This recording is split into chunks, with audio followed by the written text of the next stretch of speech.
আপনারা দেখছেন বার্তা এক নজর।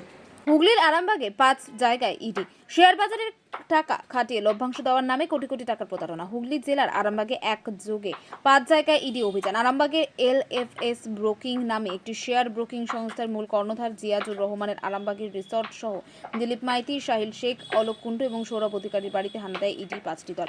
দিলীপ ওই সংস্থার একজন অন্যতম কর্ণধার। অভিযোগ, ওই সংস্থার মাধ্যমে শেয়ার বাজারে টাকা খাটিয়ে মুনাফা হবে বলে জানান।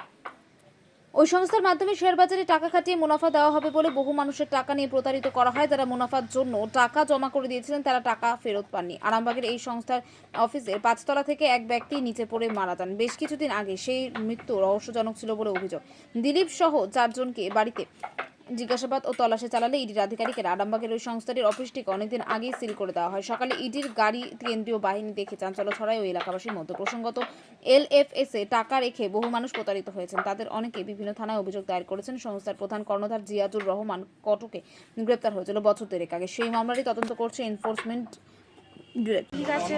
আচ্ছা, আপনাকে ভেতরে যেতে দিল না? না স্যার, কি করেন আপনি ওদের বাড়িতে?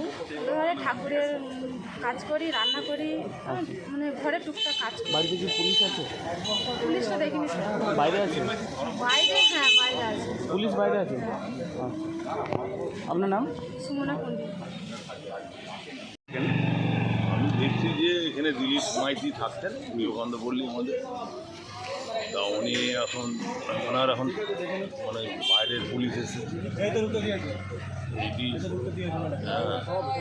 ইডি এসছে, ইডি হানা দিয়েছে, মানে কেন্দ্রীয় বাহিনী এসে পুরো ঘর পুলিশে ভর্তি, চারদিকে গলিগালে ভর্তি করে দিয়েছে।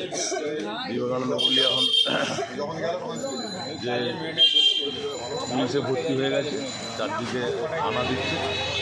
আচ্ছা, এই দিলীপ মাইতি কি করতেন?